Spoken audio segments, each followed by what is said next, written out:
Welcome to Ama news. నేను ప్రణయ్. ఈరోజు మనతో పాటుగా ఇంటర్నేషనల్ న్యాయవాది డాక్టర్ కావేటి శ్రీనివాసరావు గారు మనతో ఉన్నారు. ఆయనతో చిట్చాట్ చేద్దాము. సో హాయ్ సార్, నమస్తే. సో మీలాంటి వాళ్ళు ఇండియాకి రావడం first thing, and more than కరీంనగర్లో పుట్టి న్యూయార్క్ వరకు ఎలా జరిగింది అసలు ప్రయాణం అనేది?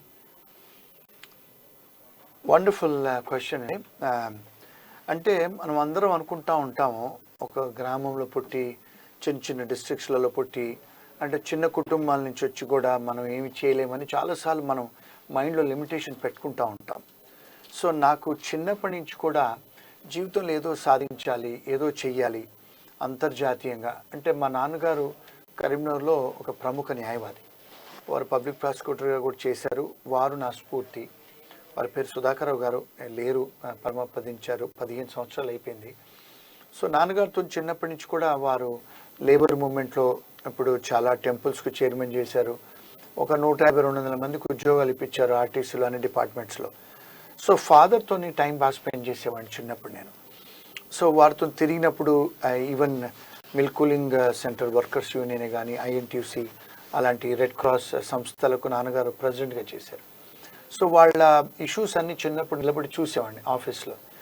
ఐ ఆల్వేస్ ఫెల్ట్ నేను కూడా మా ఫాదర్ లాగా చెయ్యాలని, అదొక గోల్ లాగా అయిపోయి హీ వాజ్ మై హీరో. అందుకనే I got into law practice అండి. మోస్ట్ ఆఫ్ ద టైమ్స్ మన సొసైటీలో, తెలంగాణ అయినా ఆంధ్రాలోనైనా కూడా లాయర్ అంటే లాస్ట్ ప్రిఫరెన్స్ ఇస్తారండి. మోస్ట్ ఆఫ్ ద టైమ్స్ ఏం చెప్తారంటే ఫ్యామిలీలలో, డాక్టర్గా నాయన, ఇంజనీర్గా, లేదా బ్యాంక్లో ఉద్యోగం సంపాదించు, చార్టెడ్ అకౌంటెంట్ అవ్వు, లేకపోతే ఐఐటి కొట్టు, ఐఐఎం కొట్టు, ఇవే చెప్తా ఉంటారు. సో నేను ఎప్పుడు కూడా అంటే లా అనేది తక్కువ అని ఎప్పుడు అనుకోబోయేవాడిని. ఎందుకంటే if you see today's, Gandhi garu ఏమన్నారంటే today's leader is tomorrow's leader. అంటే దేశ విదేశాల్లో చూస్తే మీరు గాంధీ గారు అప్పటి నుంచి నెల్సన్ మండేలా, లేకపోతే ఒబామా, అలాంటి వాళ్ళు ఎవరు చూసినా కూడా వాళ్ళు లాయర్సే కంట్రీ ప్రెసిడెంట్స్ అవుతున్నారు. So then I thought law is a very powerful profession. దీంతో ఇప్పుడు ఒక డాక్టర్ అయితే ఒక మనిషికే వైద్యం చేయగలుగుతాడు, ఆ మనిషికున్న రోగాన్ని వైద్యం చేసి తీసేయగలుగుతాడు. బట్ ఒక లాయర్ అయితే సొసైటీ మొత్తానికి ఒక చిన్న డిసిషన్, అంటే ఫర్ ఎగ్జాంపుల్ ఎన్వైర్మెంటల్ కేసే కానీ, లేకపోతే హైకోర్టు, సుప్రీంకోర్టులో ఒక డిసిషన్, ఒక జడ్జిమెంట్ లా, ఒక తీర్పు వస్తే ఆ సొసైటీ మొత్తానికి మంచి జరుగుతుంది. Not only one person, so it is doing a service to the society అని నేను అనుకొని then I took up law practice. Karimnagar నుంచి అంటే మీరు అన్నట్టుగా కరీంనగర్లో 10th దాకా చదువుకొని ఇంటర్మీడియట్ చేసి హైదరాబాద్లో లా డిగ్రీ చేసిన తర్వాత my father wanted me to get in to law చదువుకోమని. సో పూనాకు వెళ్ళానండి, సింబియోసిస్ అనే ఇంటర్నేషనల్ సొసైటీ, అక్కడ గోల్డ్ మెడల్ తీసుకున్నాను. సైమిల్టేనియస్గా జర్నలిజం కూడా ఇంట్రెస్ట్ నాకు, ఎందుకంటే journalism is 4th estate of democracy. ఇప్పుడు మీరు మీడియా వాళ్ళు డెమోక్రసీలో వాచ్ డాగ్స్. ఇప్పుడు 3 సంస్థలు, జ్యుడిషియరీ, ఎగ్జిక్యూటివ్, లెజిస్లేచర్ ఏమైనా తప్పులు చేస్తే మీరు ఏలెత్తి చూపిస్తారు. సో నేనేమనుకున్నానంటే జర్నలిజం ఈజ్ వెరీ ఇంపార్టెంట్ డెమోక్రసీలో, అంటే కరెక్ట్ చేయడానికి సొసైటీని. అందుకని జర్నలిజం డిగ్రీ కూడా చేశాను. కానీ లాని ఇక్కడ మన ఇండియాలో వ్యాపారం లాగా చూడరు. వెస్టర్న్ కంట్రీస్లో అన్నిట్లలో లాని లా ఫర్మ్స్ అని ఒక బిజినెస్ లాగా చూస్తారు. ఎందుకు? Because you help community by advising companies and non profits. అన్నీ కూడా వెస్టర్న్ కంట్రీస్లో కూడా చాలా మటుకు lawyers place a prominent role. ఇండియాలో కూడా మీరు చూస్తే ఒక బిల్నామా రాయాలన్నా లాయర్ దగ్గరికి వెళ్ళాలి. ఇప్పుడు చనిపోయిన తర్వాత వాడి ప్రాపర్టీ ఎవరికి వస్తుంది అనుకున్నా కూడా లాయర్ దగ్గరికి వెళ్ళాలి. ఒక కంపెనీ పెట్టాలన్నా, లేకపోతే ఒక పొలిటికల్ పొజిషన్లోకి వెళ్ళాలన్నా lawyer is very paramount. So అందుకని చెప్పేసి looking at my father I chose this profession. So అక్కడి నుంచి ఎందుకంటే పూనాలో చదువుకొని గోల్డ్ మెడల్ తీసుకొని then I got into practice of law. So నాకు టీచింగ్ మీద చాలా ఫ్లేర్ అండి, చాలా ఇష్టం కూడా టీచింగ్ చేయటం అంటే. సో కాలేజ్లో ఉన్నప్పటి నుంచే కాలేజ్లో చాలామంది ఫ్రెండ్స్కి లాలో ఉన్నప్పుడు చదువు చెప్పేవాడిని, ఎంబీఏ చేసేటప్పుడు కూడా చదువు చెప్పేవాడిని. సో ఐ ప్లేడ్, అంటే బికాజ్ ఐ వాజ్ టీచింగ్ నాకు నాలెడ్జ్, క్లారిఫికేషన్స్ వచ్చి it has given me a command on the subject. అట్లా ఈవెన్ నా కమ్యూనికేషన్ స్కిల్స్ కూడా ఇంప్రూవ్ అయ్యాయి. రేపు కోర్టులో కూడా ఆర్గ్యూ చేసేటప్పుడు కూడా ఫియర్ లేకుండా ఉండటం, అంటే communication skills, return communication skills, oral అంటే స్పోకెన్ కమ్యూనికేషన్ స్కిల్స్ బాగా అయినాయి. So when I got into practice of law it was very easy for me. So practice చేస్తూ చేస్తూ కూడా జస్టిస్ కొమరయ్య లా కాలేజీలో పార్ట్ టైం ప్రొఫెసర్గా కూడా పనిచేశాను. సో ఇండియన్ ఎక్స్ప్రెస్కి, ఆంధ్రభూమికి వాళ్లకు ఫ్రీలాన్స్ జర్నలిస్ట్ స్ట్రింగర్గా కూడా వాళ్ళకు వార్తలు ఇచ్చేవాడిని. సో ఆ జర్నీ అక్కడే స్టాప్ అవ్వలేను. అది కరీంనగర్ నుంచి హైదరాబాద్కి వచ్చి హైదరాబాద్ నుంచి ఢిల్లీ దాకా వెళ్ళిపోయాను.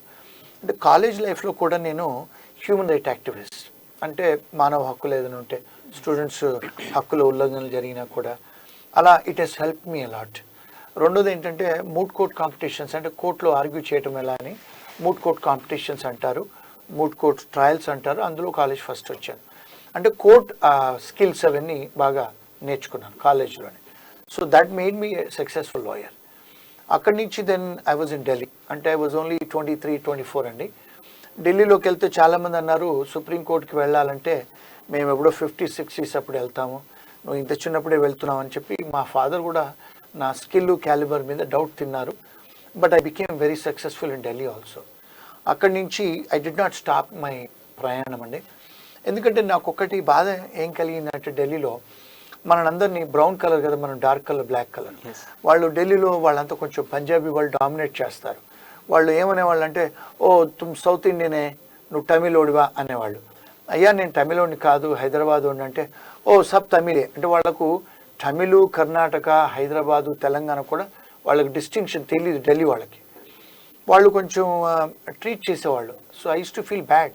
సుప్రీంకోర్టులో కూడా ఇంత డిస్క్రిమినేషన్ ఏంటి అంటే, మేము ఈక్వాలిటీ ఆఫ్ లా, ఫెయిర్నెస్ అని చదువుతాం భారత రాజ్యాంగంలో. అక్కడికి వెళ్ళిన తర్వాత నేను భారత పౌరుని, అక్కడికి వెళ్ళిన తర్వాత కూడా కొంత తేడాలు. సో అది బాధ కనిపించింది నాకు. So I said no, let me go to overseas. అక్కడి నుంచి నేను అడుగులు ఆస్ట్రేలియాకి వెళ్ళాను. ఆస్ట్రేలియాలో one of the best law స్కూల్లో అడ్మిషన్ వచ్చింది. ఎందుకంటే నాకు లాలో 87% ఉండే, టీచింగ్ ఎబిలిటీ ఉంది కనుక, 3 years ఎక్స్పీరియన్స్ ఉంది కనుక నాకు ఒక మంచి లా స్కూల్ అడ్మిషన్ వచ్చింది, క్వీన్స్లాండ్ యూనివర్సిటీ ఆఫ్ టెక్నాలజీ అని. అక్కడికి వెళ్ళిన తర్వాత కూడా నా జర్నీ ఆగలేదు. అక్కడ కూడా చాలా జాబులు చేసి ఫీజులు కట్టుకొని అక్కడ కూడా కాలేజీలో కాంటెస్ట్ చేశాను. మళ్ళీ చేసిన తర్వాత అక్కడ ఏమైందంటే నాకు అక్కడ LLB LLM 2 చేసి అక్కడ సొలిసిటర్గా ప్రాక్టీస్ చేశాను. చేసిన తర్వాత ఒక 6-7 years అక్కడ చూశానండి. అక్కడ కూడా ఏంటంటే 1993లో వెళ్ళాను, 94లో. అక్కడ కూడా ఏంటంటే అబోరిజినీస్ అని ఉంటారండి. వాళ్ళు మన కలర్స్ ఉంటారు, వాళ్ళు నల్లవాళ్ళు. అంటే ఇక్కడ మన దగ్గర ఎట్లయితే కోయ జాతి వాళ్ళు ఉంటారో అక్కడ నేటివ్ పీపుల్. ఇప్పుడు అమెరికాలో ఎట్లయితే రెడ్ ఇండియన్స్ ఉంటారు, అక్కడ కోర్టుకు వెళ్ళినప్పుడు అక్కడ తెల్లవాళ్ళు కూడా మీరు అబోరిజినీసా అని నన్ను అడిగేవాళ్ళు. అయ్యా నేను అబోరిజినీ కాదు, నేటివ్ ఆస్ట్రేలియన్ కాదు, ఇండియన్. అంటే వాళ్ళు అడిగేవాళ్ళు ఇండియా ఎక్కడ ఉంటుందని. అంటే వాళ్ళకి అంత అవేర్నెస్ కూడా లేదు అప్పుడు. సో బట్ అది నాకు మనసులో కూర్చుకున్నట్టు అయింది. రెండోది ఏంటంటే 1-2 సార్లు కోర్టులో కూడా వాళ్ళు తెల్లవాళ్ళు నన్ను డిస్క్రిమినేట్ చేశారు. అంటే నువ్వు ఇక్కడ దాకా ఎలా వచ్చావు, నువ్వు కలర్డ్ మ్యాన్ కదా, అసలు నువ్వు ఇండియా ఎక్కడ. సో అది నన్ను కొంచెం బాధ కలిగించింది. సో 6-7 years ప్రాక్టీస్ చేసి కూడా అక్కడి నుంచి నా ప్రయాణము చూద్దాం. అందరు ఇంగ్లాండ్ అంటారు కదా లా అంటే, గాంధీ గారు అక్కడే చదివారు, అంబేద్కర్, నెహ్రూ గారు చదివారు కదా అని చెప్పేసి I always wanted to go to London, England. అక్కడి నుంచి ఇంగ్లాండ్కి వెళ్ళాను. ఇంగ్లాండ్కి వెళ్ళి మళ్ళీ వెళ్ళిన తర్వాత మన ఇండియా చదువుకున్న లా డిగ్రీ పనిచేయదు అక్కడ, ఆస్ట్రేలియా లా డిగ్రీ కూడా పనిచేయదు, కానీ కొంత క్రెడిట్స్ ఇస్తారు. సో మళ్ళీ అక్కడ అప్లికేషన్ పెడితే కొంత క్రెడిట్స్ ఇచ్చారు, మళ్ళీ అక్కడ చదువుకున్నాను. సో చాలామంది నన్ను అడుగుతారు, ఇన్ని కంట్రీస్లో చదివారు అంటే మీరు ధనవంతులు కుటుంబం నుంచి వచ్చారు కనుక చదివారు. నేను మీ అందరికీ చెప్పేది ఏంటంటే, మా నాన్నగారు మా ఫ్యామిలీ కూడా వాళ్ళకి ఎవరికి ఇష్టం లేదు నేను పోయేది. అయితే వాళ్ళు ఎప్పుడు మా నాన్నగారు సపోర్ట్ చేయలేదు నాకు, అంటే ఫీజులు కానీ వెళ్తానంటే సపోర్ట్ చేయలేదు. నేను 3-4 జాబులు చేసేవాడిని. అంటే ఈవెన్ వెయిటరింగ్ జాబ్ కూడా చేశాను, క్లీనింగ్ జాబ్ కూడా చేశాను. నాతో పాటు కూడా పొట్లూరి వరప్రసాద్ కూడా నాతో పనిచేశాడు, PVP, ఈరోజు వన్ ఆఫ్ ద మిలియనియర్స్. అతను కూడా నాతో పనిచేశాడు. సో అతను కూడా వన్ ఆఫ్ ద టీవీ ఇంటర్వ్యూలో చెప్పాడు నేను క్లీనింగ్ చేశానని. సో అలా క్యారెక్టర్ బిల్డ్ చేస్తూ చేస్తూ లండన్లో కూడా పూర్తి చేసి చదువులు, అక్కడ న్యాయశాస్త్రాన్ని అభ్యసించి వాళ్ళు అక్కడ కూడా లాయర్ అయ్యి, అక్కడ కూడా నాకు డిస్క్రిమినేషన్ కనిపించింది. ఎందుకంటే ఒకసారి ట్రైన్లో వెళ్తున్నాను, అక్కడ ట్యూబ్స్ అంటారు లండన్లో, అండర్ గ్రౌండ్లో ఉంటాయి. నేను కూర్చుంటే నా పక్కన ఒక తెల్లతను కూర్చోడానికి రిఫ్యూజ్ చేశాడు. అది ఒకటేసారి కాదు, 2-3 సార్లు.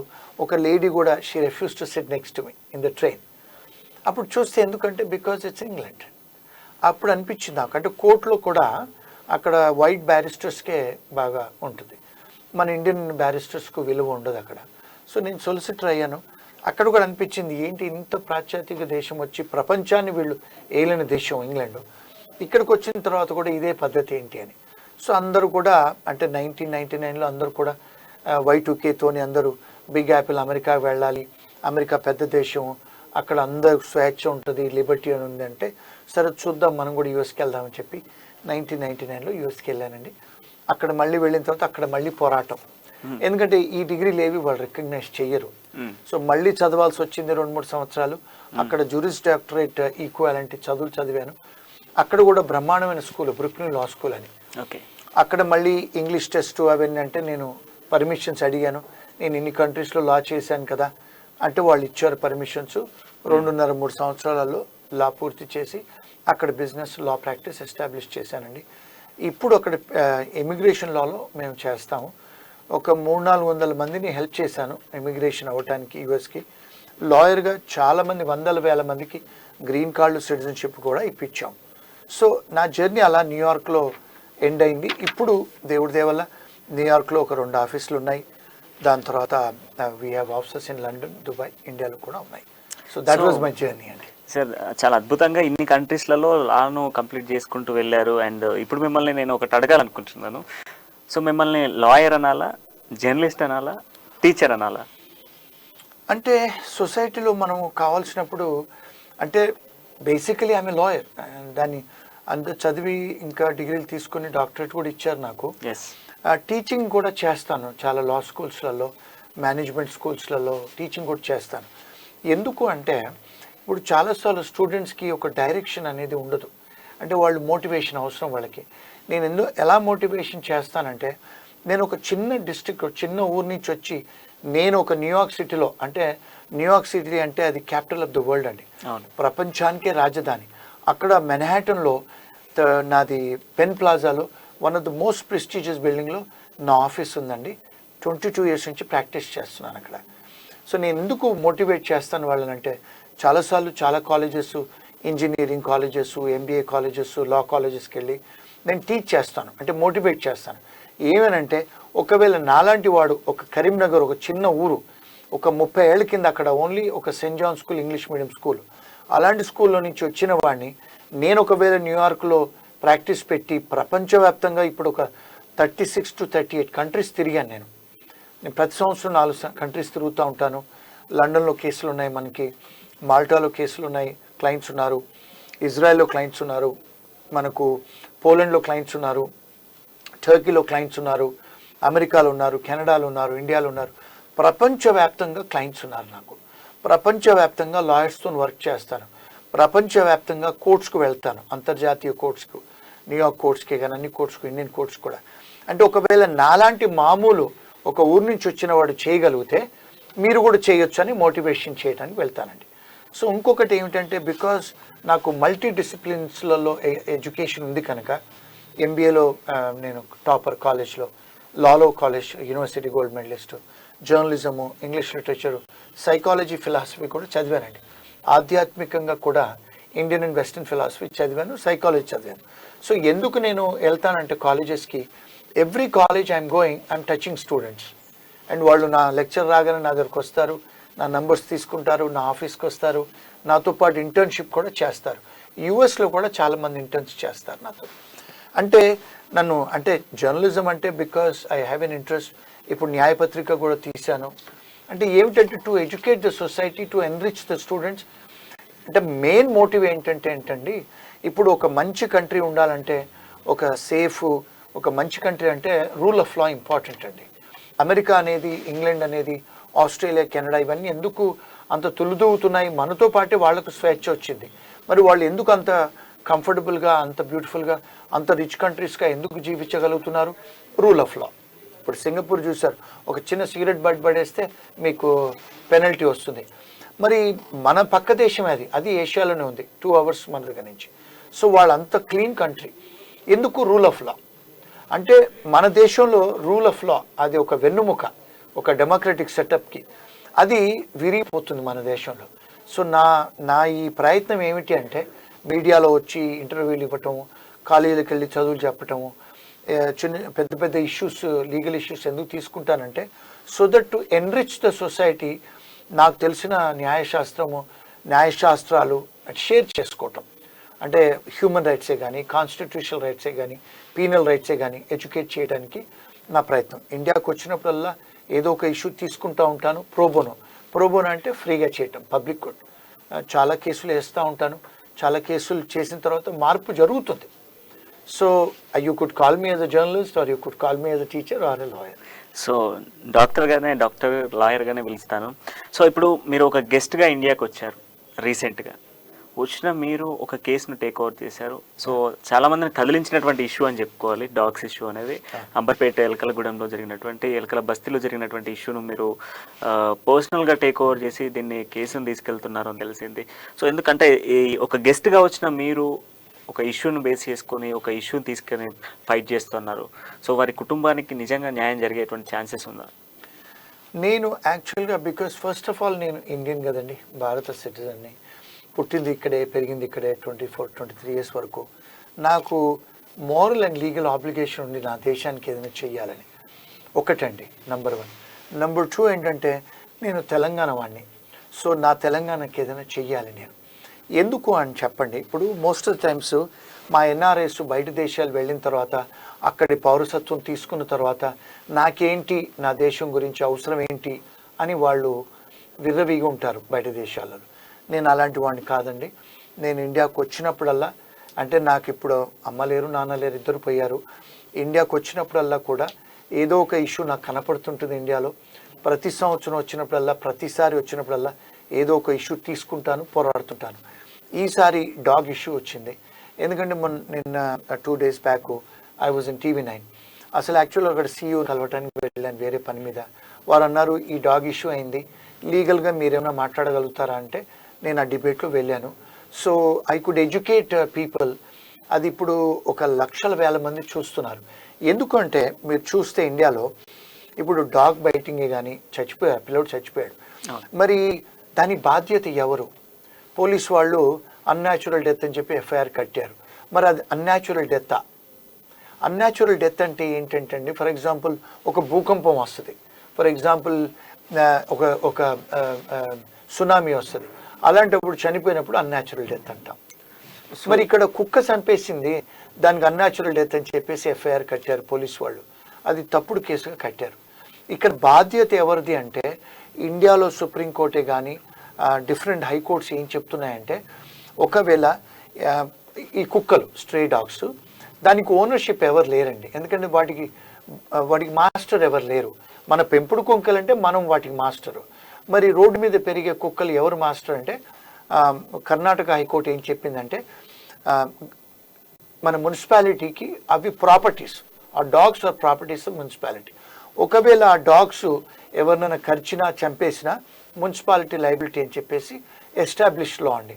అదే విషయాన్ని నేను మొన్న TV9లో చెప్పాను. ఇంకొక విషయం ఏంటంటే మున్సిపాలిటీ వాళ్ళకి మనం ట్యాక్స్ కడతామండి. మనం ట్యాక్స్ పేయర్స్. మన ట్యాక్స్ వల్లనే వాళ్ళు నడిపిస్తారు మున్సిపాలిటీ. అంటే మున్సిపల్ ట్యాక్స్ కడతాం, డిఫరెంట్ ట్యాక్సెస్ ఉంటాయండి. మరి మనం ఒక ట్యాక్స్ పేయర్ అయినప్పుడు మనం ఎందుకు కడతాము? ఈ భారత రాజ్యాంగంలో direct principles of state policy అని ఉంటుంది. అంటే ఫండమెంటల్ డ్యూటీ ఎవరిది? గవర్నమెంట్ది. స్టేట్ గవర్నమెంట్ అయినా, సెంట్రల్ గవర్నమెంట్ అయినా, మున్సిపాలిటీ అయినా మనకు ఒక సేఫ్ ఎన్వైర్న్మెంట్ ఇవ్వాలి. ఎందుకు? మనకు భారత రాజ్యాంగం ఇచ్చిన హక్కు. ఎందుకు? To live with dignity. Right of life అంటే right to live with dignity. మనం సేఫ్గా ఉండేటట్టు. ఇప్పుడు ఫర్ ఎగ్జాంపుల్ మనకు డ్రైనేజ్ వాళ్ళు కల్పించాలి, స్ట్రీట్ లైట్స్ కల్పించాలి, బస్సులు మనకు కల్పించాలి, ఎన్నో ఫెసిలిటీస్ కల్పించాలి, స్కూల్స్ కల్పించాలి, హాస్పిటల్స్ కల్పించాలి కదా. స్టేట్ గవర్నమెంటే కానీ, మున్సిపాలిటీ కానీ, లేకపోతే సెంట్రల్ గవర్నమెంట్. ఎందుకంటే మనం ట్యాక్స్ కడుతున్నాం, ఆ డబ్బు నుంచి వాళ్ళు ఖర్చు పెడుతున్నారు. సో మనకు ఒక చిన్న పిల్లోడు ఒక వీధి మీద నడుస్తుంటే వాడు సేఫ్గా నడవగలగాలి. ఎందుకు? బికాస్ దట్ ఈస్ ద రాజ్యాంగ హక్కు, right to live with dignity. ఆ చిన్న పిల్లోడు పాపం నడుచుకుంటూ వెళ్తే 4-5 కుక్కలు చంపేశాయి పిల్లోడిని. చిన్న పిల్లోడండి. సో మరి దానికి బాధ్యత ఎవరు? ప్రతిసారి మన దేశంలో ప్యాసింగ్ ద బక్ అంటాం. నాకేమిటి, నాకెందుకు, ఆ సిస్టంలో బ్రతుకుతున్నాం మనం. రెండోది, అయ్యో వాడి కర్మ, ఈ కర్మ సిద్ధాంతం నమ్మినవాడు వాడి కర్మ అల్లుంది చచ్చిపోయాడని చెప్తారు. సో ఇది వెస్ట్రన్ కంట్రీస్లో అయితే సీరియస్గా మున్సిపాలిటీ మీద కేసులు వేస్తారు. అక్కడ మున్సిపాలిటీలో పనిచేసే వాళ్ళు క్రిమినల్ కేసులు కూడా కడతారు వాళ్ళ మీద. వాళ్ళని జైలు పంపించిన సంఘటనలు కూడా ఉన్నాయి. వాళ్ళ ఉద్యోగ రీత్యా కూడా సస్పెండ్ చేసిన సంఘటనలు ఉన్నాయి. సో అదే విధమైన మార్పు చైతన్యం తేవాలని చెప్పేసి నా ఈ చిన్న అటెంప్ట్ అండి. సో దీన్ని ఇప్పుడు మీరు చెప్పినటువంటి సెక్షన్స్ ఇవన్నీ కూడా ఇండియాలో ఉన్నాయి, అండ్ తెలంగాణలో జిహెచ్ఎంసీ పరిధిలో కూడా రూల్స్ ఉన్నాయి. సో ఈ ఇష్యూని ఇన్సిడెంటల్గా తీసుకోవాలా, యాక్సిడెంటల్గా తీసుకోవాలా? ఇది యాక్సిడెంటల్ కాదండి. ఎందుకు అంటే మీరు ఒకవేళ రీసెర్చ్ చేస్తే అన్ని స్టేట్స్లలో కంట్రీ మొత్తం డైలీ ఎన్నో thousands and lakhs of dog bites అవుతున్నాయి, స్ట్రే డాగ్స్. ఎన్నో చావులు కూడా అవుతున్నాయి అంటే మొత్తం కంట్రీ మొత్తంగా. నేను చూస్తుంటే ఎవ్రీడే 400 డాగ్ బైట్స్ అంట గుజరాత్లో. మరి గుజరాత్లో ఏం చేస్తున్నారు? ఇప్పుడు ఫర్ ఎగ్జాంపుల్ మీరు నెక్స్ట్ డోర్ కర్ణాటకలో చూస్తే బెంగళూరులో ఒక చచ్చిపోయాడు. సో బెంగళూరు మున్సిపాలిటీ మీద కేసు వేస్తే కర్ణాటక హైకోర్టు వాళ్ళు ఏం చెప్పారంటే వాడి కాంపన్సేషన్ కట్టివ్వాలి అని చెప్పిన తర్వాత బెంగళూరు మున్సిపాలిటీ యాక్ట్ కూడా మార్చుకున్నారు. ఇప్పుడు మార్చుకొని వాళ్ళ వెబ్సైట్లోనే ఒక అప్లికేషన్ పెట్టారు. అలాంటి ఏమైనా మీకు డాగ్ బైట్స్ అయినా లేకపోతే ఏదైనా ఇంజురీ చేస్తే, చంపేస్తే మీరు అప్లికేషన్ పెట్టుకోండి, మీకు మేము కాంపన్సేషన్ ఇస్తామని. హైకోర్టు, సుప్రీంకోర్టు రిపీటెడ్గా చెప్పింది అలాంటి సంఘటనలు జరిగినప్పుడు కాంపన్సేషన్ ఇవ్వాలి స్టేటు, మన city, sometimes even central government also. ఎందుకంటేనండి మీరు చూస్తే యానిమల్ హస్బెండరీ వాళ్లకు సెంట్రల్ గవర్నమెంట్ వాళ్ళు కూడా ఈ డాగ్ మెనేసు వీటికి ట్రీట్మెంట్ ర్యాబీస్ చేయాలి, వాటికి స్టెరిలైజేషన్ అవన్నీ చెయ్యాలని చెప్పేసి వాళ్ళు ఫండ్స్ ఇస్తున్నారండి. డబ్బులు ఎక్కడి నుంచి వస్తున్నాయి? డబ్బులు మనం ట్యాక్స్ పేయర్ పే చేసిన డబ్బు నుంచే ఇస్తున్నారు. సో మన డెమోక్రసీ చూస్తే మనం ఎన్నుకున్న government of the people, for the people, by the పీపులే కదా. మన కోసమే కదండి వీళ్ళందరినీ ఎన్నుకుంది. మనం ఏదో మోనార్కీ రాజ్యంలో ఏదో అరబ్ దేశాల్లాగా రాజ్యంలో ఉండట్లేదు కదా. So we have chosen A parliamentarian type of democracy. So మన కోసం ఈ చట్టాలన్నీ మన సేఫ్ కీపింగ్ కోసం, మన లిబర్టీ కోసం, మన హెల్త్ కోసం, మన బాగోగుల కోసమే కదా చేసింది. సో నేను టీవీలలో చెప్పేది ఏంటంటే ఏదో జనాలు ఉసిగొల్పడానికి కాదు. మన రాజ్యాంగ హక్కులేంటి, మన అడ్మినిస్ట్రేటివ్ హక్కులేంటి, మన పీనల్ హక్కులేంటి, మన హ్యూమన్ రైట్స్ ఏంటి, బేసిక్ హ్యూమన్ రైట్స్ ఏంటి, అవి ఎడ్యుకేట్ చేయడానికి నా ఈ చిన్న ప్రయత్నం అండి. నేను కూడా చాలాసార్లు చాలా టీవీలలో మాట్లాడుతూ ఉంటాను. నా పర్సనల్ యూట్యూబ్ ఛానల్లో కూడా ప్రతి వారం ఏదో ఒక ఐటెంలో వీసాలు ఎలా తీసుకోవాలి, స్టూడెంట్స్ ఎలా బయట దేశాలకు వెళ్ళాలి. ఇప్పుడు చాలామంది ఆడవాళ్ళు బయట దేశాలకు వస్తూ ఉంటారు, భర్తల వాళ్ళ బాధితులు అవుతూ ఉంటారు. వాళ్ళకి ఉన్న అర్హతలు ఏమిటి, పిల్లలకు ఉన్న అర్హతలు ఏమిటి, వాళ్ళు గ్రీన్ కార్డ్స్ ఎలా చేసుకోవాలి, అట్లా చాలా టాపిక్స్ మీద మాట్లాడుతూ ఉంటానండి నేను. సో ఇప్పుడు ఈ డాగ్స్ ఇష్యూని తీసుకుంటే ఈ యాక్ట్ని మనము పోలీస్ యాక్ట్ అంటే యాజ్ పర్ తెలంగాణ గవర్నమెంట్ పోలీసుల నుంచి ఏదైనా రియాక్షన్ ఉండొచ్చు, అండ్ దాంతోపాటుగా గవర్నమెంట్ యాక్ట్ ఏంటి, అండ్ దాంతోపాటు జిహెచ్ఎంసీ యాక్ట్ ఏంటి, మున్సిపల్ యాక్ట్ ఏంటి, ఇక్కడ ఉన్నటువంటి వాళ్ళకు అది ఒకసారి మీరు కూడా చెప్తే వారిని ఫర్దర్గా అప్రోచ్ కావడానికి ఛాన్సెస్ ఉంటాయి. ఇప్పుడు పోలీస్ వారికి అది ఏదో ఇన్సిడెంట్ జరిగింది, దాన్ని కేసు ఫైల్ చేసుకుని వెళ్ళిపోతున్నాం అని చెప్పేసి చెప్తా ఉంటారు. సో ఏంటి అసలు పోలీసు వాళ్ళు చేయాల్సినటువంటి ఏంటి, అసలు అక్కడికి వెళ్ళి ఏం చేయాలి ఏంటి అసలు? ఎక్సలెంట్ క్వశ్చన్ అండి యాంకర్ గారు. ఫస్ట్ ఆఫ్ ఆల్ ఇప్పుడు హైదరాబాద్ పోలీస్ యాక్ట్ అని ఉందండి. ఓకే, అది 1300s ఎప్పుడో కాన్స్టిట్యూట్ అయింది. ఒకవేళ మీరు తెలంగాణ పోలీసు వాళ్ళ వెబ్సైట్ చూస్తే కూడా ఆ లెజిస్లేషన్ ఉంది, వాళ్ళు పెట్టారు. నేను అదే వెబ్సైట్ నుంచి డౌన్లోడ్ చేసుకున్నాను. అంటే నేను చెప్పేది ఏదో చాలామంది నన్ను అడుగుతుంటారు, మీరేదో అమెరికన్ లా చెప్తారు, ఫారిన్ కంట్రీస్ లా చెప్తారని. నేను ఫారిన్ లా చెప్పట్లేదండి, మన భారత రాజ్యాంగము, భారతదేశం లాసే చెప్తున్నాను, న్యాయశాస్త్రాలు. ఇప్పుడు ఒకవేళ ఆ లెజిస్లేషన్, ఆ statute, Hyderabad police act open చేసి మీరు డౌన్లోడ్ చేసుకుంటే అందులో క్లియర్గా ఒక సెక్షన్ ఉంది. ఒక పోలీస్ ఆఫీసర్కి, పోలీస్ కమిషనర్కి ఒక డేంజరస్ వైల్డ్ యానిమల్ ఒకవేళ సొసైటీలో హార్మ్ చేస్తుంది అంటే దాన్ని యాక్చువల్గా డిస్ట్రాయ్ చేయాలని పోలీస్ యాక్ట్లోనే ఉంది. మరి ఇక్కడ మొన్న ఇన్సిడెంట్ అయిన తర్వాత ఏ పోలీస్ వాళ్ళు వచ్చి పంచనామా చేయలేదు. ఇన్సిడెంట్ రిపోర్ట్ ఒకటి తయారు చేయాలి, అక్కడికి వచ్చి ఫోటో తీసుకోవాలి, అక్కడికి వచ్చి యానిమల్ హస్బెండరీ వాళ్ళు వచ్చి రిపోర్ట్ తయారు చేయాలి, మున్సిపాలిటీ వాళ్ళు వచ్చి శానిటరీ ఇన్స్పెక్టర్ వచ్చి రిపోర్ట్ చేయాలి, హెల్త్ డిపార్ట్మెంట్ వాళ్ళు కూడా వచ్చి రిపోర్ట్ చేయాలి. దాని తర్వాత కేసు కట్టిన తర్వాత అది ఎమ్మెల్సీ కేసు లాగా చేసి, అంటే మెడికో లీగల్ కేసు అంటారు, చేసిన తర్వాత అక్కడ పోస్ట్ మార్టం చెయ్యాలి ఆ చచ్చిపోయిన ఫ్యామిలీకి. ఇవన్నీ చేసిన తర్వాత కాగ్నిజెన్స్ తీసుకోవాలి. ఇప్పుడు ఈ డాగ్ కేసులో మన హైదరాబాద్లో జరిగిన సంఘటన 3 days 4 days అయిందండి. అసలు ఎవరు కూడా ఏమీ చేయలేదు అసలు. అంటే ఈవెన్ ఆ చచ్చిపోయిన వాళ్ళ తల్లిదండ్రులు పోలీస్ స్టేషన్కి వెళ్ళి ఇన్ఫార్మ్ చేసిన తర్వాత కూడా ఏ గవర్నమెంట్ డిపార్ట్మెంట్ వాళ్ళు వచ్చి చేయలేదేమి. మరి దీనికి బాధ్యత ఎవరండి? ఇప్పుడు లా ప్రకారము మున్సిపాలిటీ ఇస్ లయబుల్. మున్సిపాలిటీ అంటే ఇప్పుడు మున్సిపల్ కమిషనరా లేకపోతే మేయరా? సో ఇక్కడ ఒక కాన్సెప్ట్ తెలుసుకోవాల్సింది ఏంటంటే, మన ప్రజలు, తెలంగాణ ప్రజలైనా ఆంధ్రప్రదేశ్ ప్రజలైనా, రెస్పాండియంట్ సుపీరియర్ అనే ఒక కాన్సెప్ట్ ఉందండి. అంటే బాసే ఎప్పుడు లయబుల్ అవుతాడు. ఇప్పుడు ఫర్ ఎగ్జాంపుల్ మీరు ఒక కారులో మనం వెళ్తున్నామండి, ఒక డ్రైవర్ని పెట్టుకొని వెళ్తున్నాం. ఆ డ్రైవర్ కారు డ్రింక్ చేసి డ్రైవ్ చేస్తాడు, ఒక మనిషిని చంపేస్తాడు. పోలీసు వాళ్ళు ఎవరి మీద కేసు కడతారండి? డ్రైవర్ మీద కేసు కడతారు, ఓనర్ మీద కేసు కడతారు. ఓనర్ మీద కేసు కట్టేదాన్ని వైకేరియస్ లయబిలిటీ అంటారు. అంటే ఏంటి? ఈవెన్ దో మీ మున్సిపాలిటీలో శానిటరీ ఇన్స్పెక్టర్ ఎవరైతే డ్యూటీ సరిగ్గా చేయలేదో, ఈ కుక్కలు ఉన్నాయని తెలిసి కూడా వాటిని దానికి కర్బ్ చేయలేదో, అది చేయనప్పుడు omission to do a certain duty is also an offence. So ఎవరు బాధ్యులు?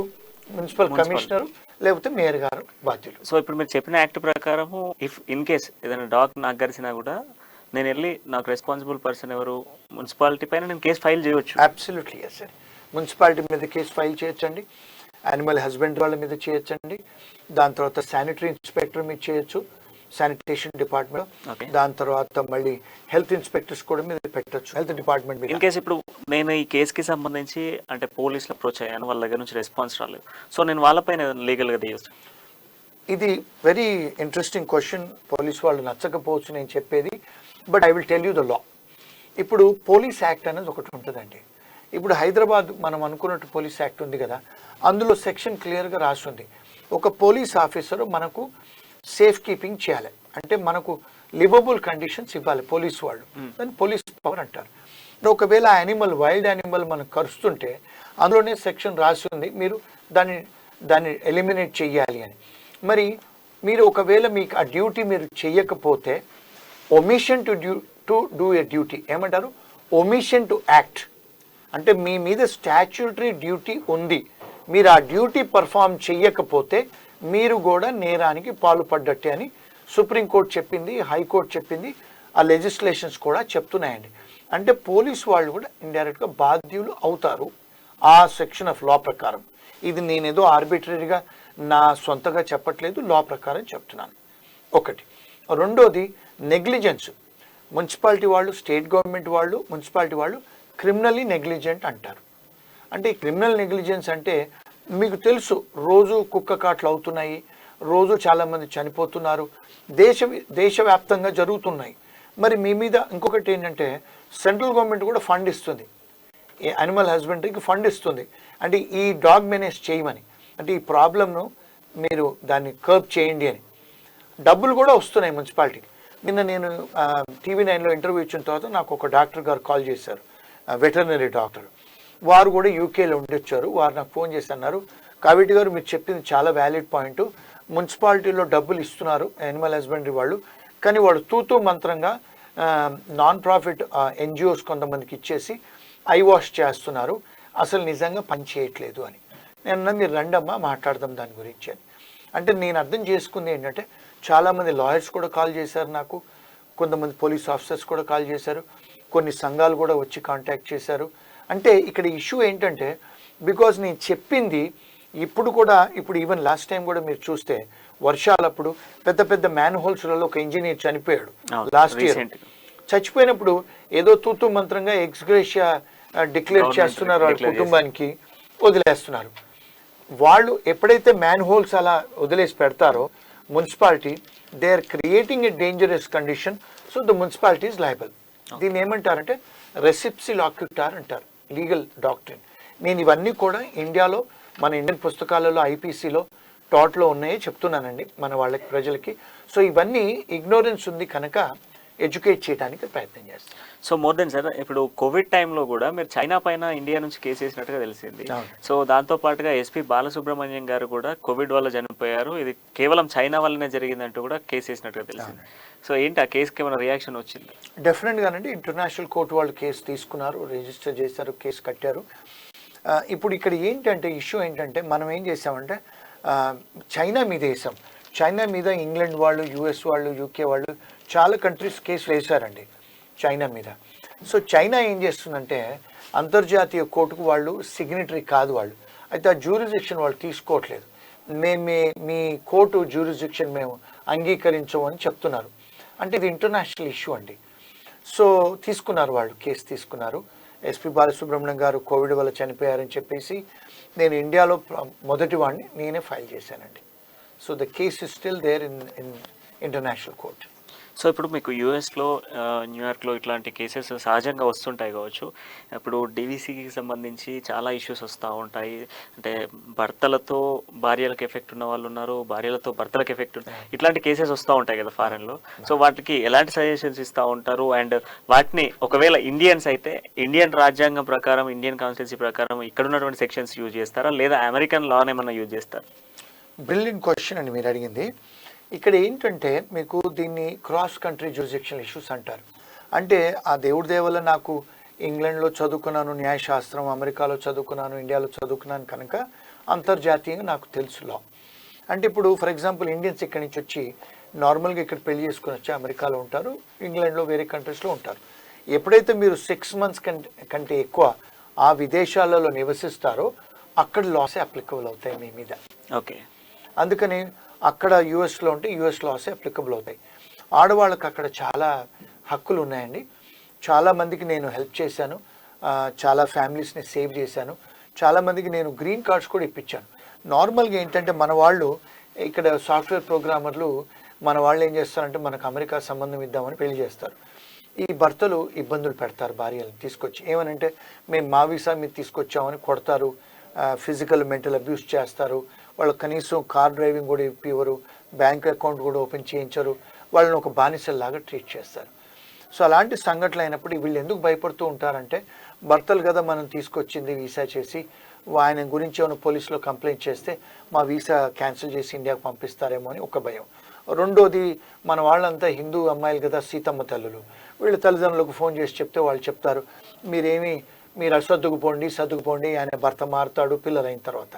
So they will end up having children. అలా కూడా మారరు. సో దాని తర్వాత ఇక్కడ దాకా వచ్చిన తర్వాత మాలాంటి వాళ్ళకి కాల్ చేస్తారు. చేసినప్పుడు నేను చాలామందికి కూడా వాళ్ళకు సలహాలు ఇవ్వటం జరిగింది, ఫ్రీగా సలహాలు ఇచ్చి కేసులు కూడా కొట్లాడటం జరిగింది. చాలామందికి అక్కడ భర్త కోఆపరేట్ చేయకున్నా, వాళ్ళ హెల్ప్ లేకున్నా కూడా గ్రీన్ కార్డు ఇప్పించిన సంఘటనలు ఉన్నాయండి. చాలామందికి చాలా కంట్రీస్ నుంచి ఇప్పిస్తున్నాం కూడా. సో చాలామంది స్టూడెంట్స్ ఇప్పుడు స్టడీ వీసా పైన యూఎస్కి కానివ్వండి ఇతర కంట్రీస్కి వెళ్తూ ఉంటారు. సో అక్కడ చాలా ప్రాబ్లమ్స్ ఫేస్ చేస్తూ ఉంటారు. అంటే ఇండియాలో ఎవరినో పట్టుకొని మీడియేటర్ని పట్టుకొని వీసాలు అలాంటివి తీసుకొని అక్కడికి రావడం, అక్కడ స్టడీ వీసాపై వచ్చి అక్కడ జాబ్ చేయలేక, ఇటు ఫ్యామిలీకి ఏం సమాధానం చెప్పుకోలేక, ఇట్లాంటి కేసెస్ ఏమైనా వస్తుంటారు ఇక్కడ? చాలా కేసెస్ వస్తాయండి నాకు అట్లాంటివి. ఎందుకంటే యూఎస్లో నేను నార్మల్గా ఎవ్రీ ట్యూస్డే సాక్షిలో లైవ్ ఇస్తాను ఎన్ఆర్ఐ స్టూడెంట్స్ కోసమును ఎన్ఆర్ఐ ఇష్యూస్ మీద. అవి చూసి చాలామంది కాల్ చేస్తారండి. ఈ మధ్యకాలంలో ఏమైందంటే కరోనా టైంలో చాలామంది స్టూడెంట్స్ అవుట్ ఆఫ్ స్టేటస్ అయ్యారు చాలా దేశాలలో. నిన్న ఒక కాల్ వచ్చింది లండన్ నుంచి, యూఎస్ నుంచి కాల్స్ వస్తూ ఉంటాయి. ఎందుకు ఫీజులు పే చేయలేని పరిస్థితి. కోవిడ్ తర్వాత చాలామంది పేరెంట్స్కు వ్యాపారాలు పోయాయి, ఉద్యోగాలు పోయాయి, వాళ్ళకు చాలాసార్లు లోన్ శాంక్షన్ చేస్తున్నాడు, బ్యాంకులు కూడా లోన్ శాంక్షన్ చేయకుండా ఉండటం, వాళ్ళు అక్కడ ఇబ్బందులు పడి ఫీజులు కట్టలేకపోవటం, ఇలాంటి సంఘటనలు ఒకటి. రెండోది ఏంటంటే వీళ్ళు కాలేజీలు పోకుండా, ఎగ్జాములు సరిగా రాయకుండా, క్లాసులు పోకుండా కూడా చాలామంది ఇల్లీగల్ అయిన సంఘటనలు ఉన్నాయి. సో వాళ్ళకి ఏంటంటే మళ్ళీ వాళ్ళ అప్లికేషన్ పెట్టుకొని మళ్ళీ వీసాలు చేసుకోవచ్చు అవన్నీ. సో ఆ సంఘటనలు అలాంటి క్లయింట్స్ కూడా చాలామంది హెల్ప్ చేస్తూనే ఉన్నాము. వాళ్ళు హ్యుమానిటేరియన్ గ్రౌండ్స్లలో వాళ్ళు కూడా వీసాల అప్లికేషన్ పెట్టుకోవచ్చు, వర్క్ ఆథరైజేషన్స్ కూడా ఇప్పించిన సంఘటనలు ఉన్నాయి. చాలామందికి నేను ఫ్రీగా అడ్వైజులు ఇస్తానండి ఫోన్లో. I'm helping lot of students also. Lot of times ఇక్కడికి వచ్చినప్పుడు కూడా కాలేజెస్లోకి వెళ్ళి, మొన్న లాస్ట్ టైం వచ్చినప్పుడు నిజామాబాద్లో విజయ ఇంజనీరింగ్ కాలేజ్కి వెళ్ళి స్టూడెంట్స్ ఎలా వీసాలు చేసుకోవాలి. ఇప్పుడు మొన్న లాస్ట్ 2 weeks ago ఇక్కడ కూడా కేశవ్ మెమోరియల్ కాలేజ్లో కూడా వెళ్ళి లెక్చర్ ఇచ్చి వచ్చాను. స్టూడెంట్స్ ఎలా వీసాలు చేసుకోవాలి, అక్కడికి వెళ్ళిన తర్వాత మీకు వర్క్ రైట్స్ ఏముంటాయి, అంటే ఎలా వర్క్ వీసాలు చేసుకోవాలి, ఎలా గ్రీన్ కార్డ్స్ చేసుకోవాలి, ఇమిగ్రేషన్ లాస్ అన్నీ కూడా చాలా కాలేజ్లో వెళ్ళి నేను చెప్తా ఉంటాను ఫర్ స్టూడెంట్స్.